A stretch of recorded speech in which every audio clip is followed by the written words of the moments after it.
How's it going, YouTube? Today on the 2016 Prius, we are going to be putting Power Stop Evolution Z23 down there at the pads, as well as the matching drilled and slotted rotors for them.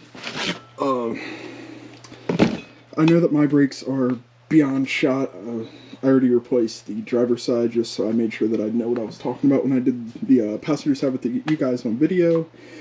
But when we get in there, you'll see that the brakes are squeaking for about 3 weeks, and I drive a lot, and they are shot. So let's go ahead and get out there, and we will do the passenger side together. Front passenger. So the first off starting, I got flamed on the last one for just riding the vehicle in a jack. So we have jack stands this time around. But we'll come over here, pull off our cover, take the wheel off, and I'll get back.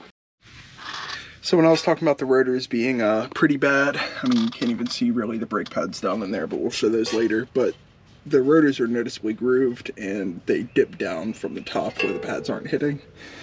These are shot. Part of the reason we let them run that long is we knew when we put the new pads in, we were going to upgrade the rotors anyways, so I was okay with killing the rotors a little bit. But we're going to come back here. There's a bolt up here, I believe in 9/16, and same on the bottom. Get this off, and then we'll come in here to whatever bolt size this is, and that'll pull the whole bracket off, and there we can start looking at the getting the rotor itself off. I had the number slightly wrong. The bolt up here that you take off is it'd be on the back of this, a 9/16, and then the bigger one is an 11/16. When you're pulling off your 9/16, just make sure you support the caliper, and then kind of set it up out of the way. You don't want to kink your brake line.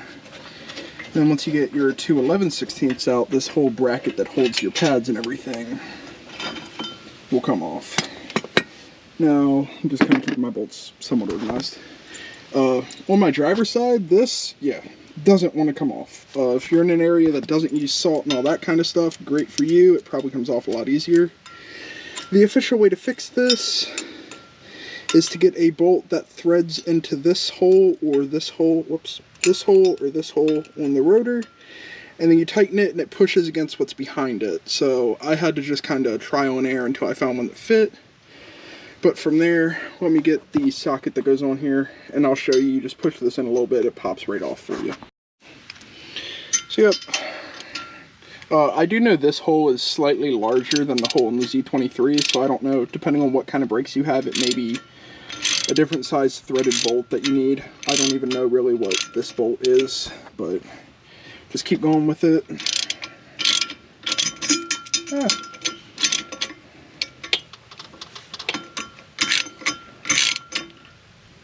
Okay, and now I feel pressure, so I'm stuck at the end of it. Now if I just give this a couple more turns, it should come right off.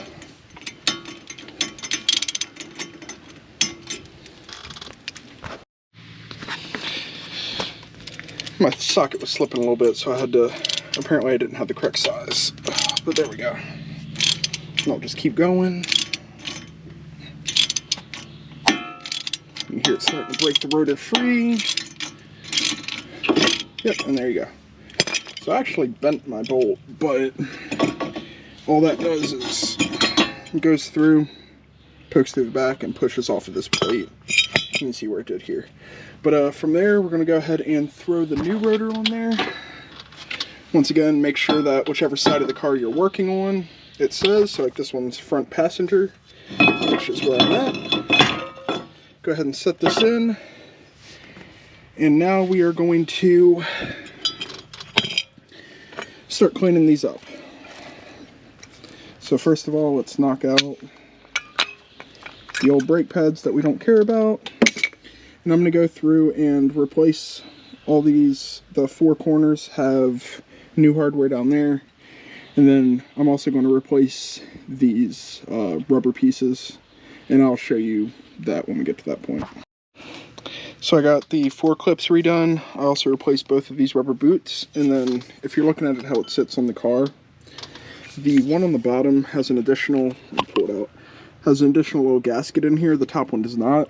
So you'll go ahead and replace that one also. Then I am going to take just some brake lubricant and pretty much pull these out, coat both of these, and shove them in. And that's just going to help them slide easier over the life. I did kind of clean these off because they did have some old grease on them. You want to go ahead and get that off, and then we'll put some new grease on them. Put these in, and then we'll start looking at how to reassemble the entire assembly. Once you're done with that, when you shove these in, it's going to kick a bunch of grease out. I just wiped on my pants because they're already stained up.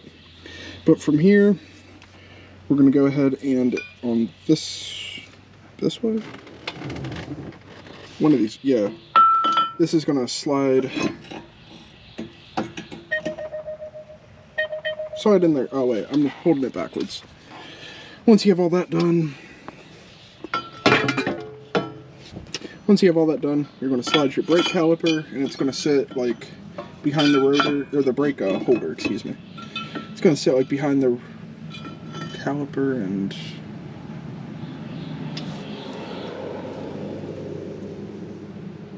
put the top ones on backwards.